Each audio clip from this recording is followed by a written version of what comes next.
Erokamano ahinya kuom bedo kodwa e weche manyien mago mag ang'ichwelo mana kaka nasingo ni mbele kanyo ni wadhi bedo koda TWAK kaluwore koda odiochieng' niendi ma bende idhialo odiochieng' mar kansa ka bende wang'iyo arita ne jotuo mag kansa. Wantiere koda nas ma bende en jarit jotuo mag kansa ka entiere boma ma Eldoret.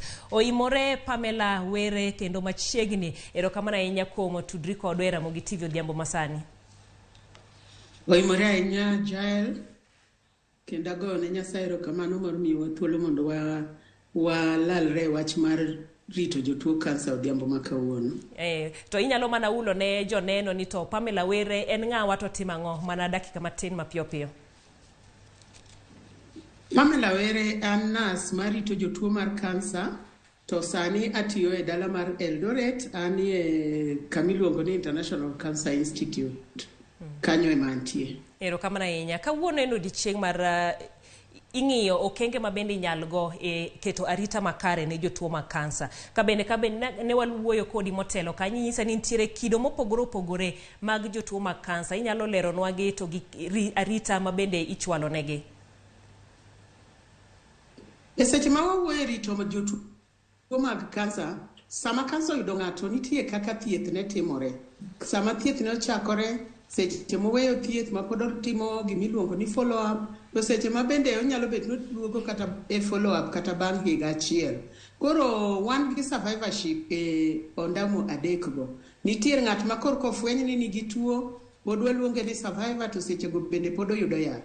Sama pod oyudo yath, ma eko chako yudo yath, odwa ng'eyo ni to yedhe gi tiyo kuome nang'o, onego wapuonje kaka obiro tiyo kode. Jok marite bende nikech e wuoth kansa en wuoth ma ng'ato ok nyal wuotho ng'ato achiel. Iwuothe gi anyuola, iwuothe gi nyithindi, iwuothe kata gi osiepeni, jok moyie wuothe kodi. Jogi bende onego ng'e ni seche miyudo yathni, ichiemo nang'o, ichamo chiemo machal nade. Ka in ng'ama ng'ok, sache ma kata ng'okni no inyalo rite nang'o kata inyalo gole nang'o e yo ma kata koponi ng'okno kata mna kaniolo pi lachni chal nade.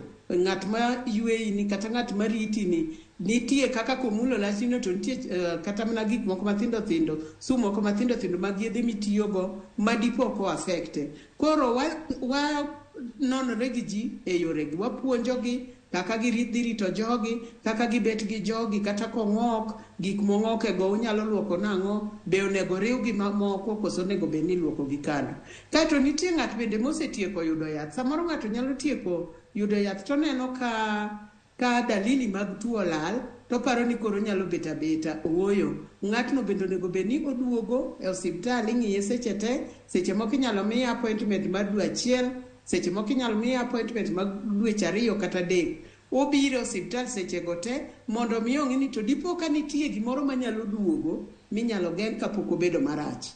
Kato nitie ng'at moro bende mosetieko yedhe go te, otieko weng'o, otieko yath michiwo mar chemotherapy, to nitie moko ma imuonyo kata bang' higni 5 kapod imuonyo amuonya yath kaluwore gi kit kansa mithiedho.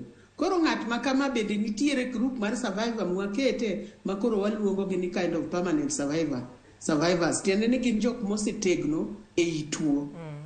Erokamano nya Pamela, sama koro iwacho kidienje adek mag jogo mantiere koda tuo mar kansa, en ni jogi te wang'inywako gi kanyakla sama utimo ne gi hocho kata sama umedo rito gi koso ket gi kuonde mopogore opogore? Koro jogi ok wariw gi karachiel. Nitie ng'ato kochako to nitie group kako wuotho. Koro jok moseho ma koro waluongo ni permanent survivors gi gin kendo kaka koro organization wani wasetimo negi tiegruok moro ma koro waluongo gi ni navigators. Tiende ni koro gibedo konyruok kata ne joma kor kofweny ni nigi tuo, gibedo kata konyruok ne chiwo information kata chiwo wach kata timo puonj e anyuola kata e gwenge kucha. Koro gin ok wati kodgi kaka ng'at ma eko ofweny tuo kuome. Ng'at ma eko ofweny tuo kuome en gi buok mathoth, en gi parruok mathoth. Samoro paro ni to tuo ni kako makani, adhi yudo kata yath kanye, adhi thiedhora kanye, nikech kansa thiedho tek. Samoro nyisi mana ni en kansa, to king'e ni to kansa nani ochopo kanye. Koro en imiye puonj mopogore nikech onego bed ni to samong'e ni en kansa no, Samoro yudo ni kaduogo tikoni ni en grade 3 kata en stage 3 to mano ok nyis actual stage, tiende ni mano ok nyis kaka en. Ibi puonji ni kansa ni kowach ni en stage 3 ka, to pod nitie gik manyaka watim ma waluongo nitie picha mwaluongo ni CT scan, kata inyalo timni kata moro ni MRI mimenyo godo ni to kane en stage 3 kane en mar wang' nyodo. Dipo kodhi ma samoro oselandre mochopo kata ne obo gi gik makamago mondo mi wamiye actual stage kichako ne thieth. Ng'at makamano en puonj mimiyo opogore. Koro gin grupno gin jok ma pod wuotho gi tuo katemo nono katemo ng'eyo gimoro amora manyien mabiro bedo e yor thieth to gi kit thieth mobiro yudo. Bas ng'at ma oseyudo yath kata mayudo yath en imiye hocho mopogore, nyise ni tuo ni nyalo dhi chuth, to seche moko bende nitie kansa moko manyalo bedo resistant, tiende ni otemo mi thieth to kodog chien, kata itemo mi thieth to medo mana bedo was. Ng'atno bende ok nyal riwo gi ng'at mokwongo cha, to bende ok wanyal riwe gi ng'at mosetieko yath. Kato jok mosetieko ka gin koro gibedo jomotegno, gibedo joma chiwo jipo kata ne jok machako, gibedo joma chiwo puonj kata ne jok marito joma nigi kansa, gibedo kata jok ma seche moko kata ka wadwa dhi timo screening wadhi kodgi to gipuonjo ji, ginyiso ji ni wuok mondo timni screening ber nikech kotimni tinyalo thiedhi midogi bed ng'ama ber kaka an ni. Koro ji neno ni luoro ma ji nigo ahinya ni kansa kiseyudo to en death sentence. Koro bedo gimopogore, gimiyo ji anyuola kata gimiyo ji community jiwruok e yo mopogore. Koro mane momiyo waketo gi kidienje mopogore opogore. Ero kama ni Nyapamela ka bende iwuoye wachno ero mar chiwo hocho, ma endi bende kelo weche mag akwede ma bende ng'ato keto ne en owuon kata ma jok ma odak godo e alwora bende keto ne kanyakla kod familia mare. Mendi e koro ikonyo nang'o, gin aina hocho mage ma bende ichiwo ne ma? Ero kamano ahinya Jael, mano en penj maber kabisa. Seche ma ng'ato yudo kansa, chon ne ji ng'iyo mana ni to samoro kansa ni ka ng'ato yude dipo komaka, kaka omaka ng'o, kaka kata na yaki kata nang'o. To watemo wacho ni ng'ato kata koyudo kansa kata ka en nyathiu, kata ka en ang'oni, kik waluor rite.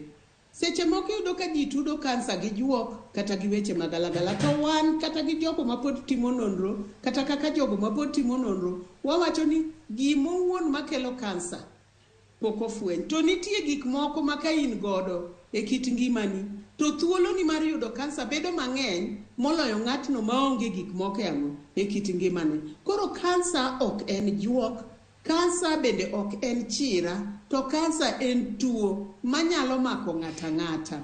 Kaluwore gi gik mawacho ni samoro ka nitie gimoro manie dendi, to nyalo miyo kansa maki mayot moloyo ng'at maonge gino. Kata kaka jogo mateko dendgi odok piny kaka man ga yaki, ibiro yudo ni chances gi mag yudo kansa ng'eny moloyo ng'at maonge ga yaki. Kaeto iyudo ni kata mana ng'atno mamadho ndawa, chances ne mag yudo kansa moko ng'eny moloyo ng'at ma ok timo ma ok madh ndawa. Kata ng'atno ero mamadho kong'o, ibiro yudo ni chances ne mag yudo kansa kata mag liver kata mana mag ich bedo mang'eny moloyo ng'atno ma ok yudo. To sama oseyude no, kik wakete thenge ka waparo ni ng'atni ni tuoni en tuo manyalo landore. Kansa ok nyal landore, to wang'eyo ni nitiere bende gima waluongo ni gene manie dend ng'ato minyalo yudo ni ei anyuola moro. Ka mama uno yudo kansa mar thuno, to in bende pok onyuoli gi gino ma in bende yudo ang'o? Kansa mar thuno. To mano ok ofulo ni en juok kata en gima onego ket ne ng'ato thenge. Ero kamano ahinya. Wachung' karachiel mondo wajiwre mondo wawuothi, nikech en osigo ma kosedonjo to pek ma ng'ato ok nyal ting'e ng'ato achiel. Ero kamano ahinya Pamela, wantiere gi dakika achiel to watieko. Nitiere jogo eko ma bende rito jotuo mag kansa, gibende gikale pek mopogore opogore. Sami tieko jiwna ne jogo eko ma gin jorit. Mokwongo agonegi erokamano kuom bedo ni inyalo rito ng'at ma nigi kansa. Seche ma ji biro neno kata ng'ama tuo man gi kansa, ji ok par ng'at marito en inene anena kanyo. Gidhi e pek moloyo. Amedo jiwou ni kik uol, to wan kaka kama wantie ni watemo mondo wapuonjgi mondo kik gibed abeda ng'ama rito ng'ano, to bed gi message monyalo dino godo fuok, nikech sani gima watimo ni watng'iyo gima wanyalo temo dino godo fuok manitie. Message minyalo dino godo fuok mondo kik tuo bed manyalo hinyo ng'ato. Tiende ni wuok chon, odhi opimi chon, ong'e chon, kae tithiedhi, iyudo konyruok chon. Koro jok maritogi, un bende kinde mirito no, rit king'eyo ni in bende inyalo noni mondo ng'e ka gimoro nyalo hinyi, to in bende bed ng'atno ma chiwo puonj ne jogo ma bende biro nenou. Ka watimo screening, ober. Ok ni en tuo maber, but inyalo konyi maber moloyo ng'ama ok otimne screening. Erokamano ahinya. Erokamano maduong' Pamela Were kuom yudo thuolo mar wuoyo kod odhiambo ma kawuono e rito jotuo kansa kanyakla kod jogo eko ma bende rito jotuo mago mag kansa. Wadhi e yweyo matin kendo koro waboduogo ka wadhi nyime gi weche manyien mag ang'ich welo.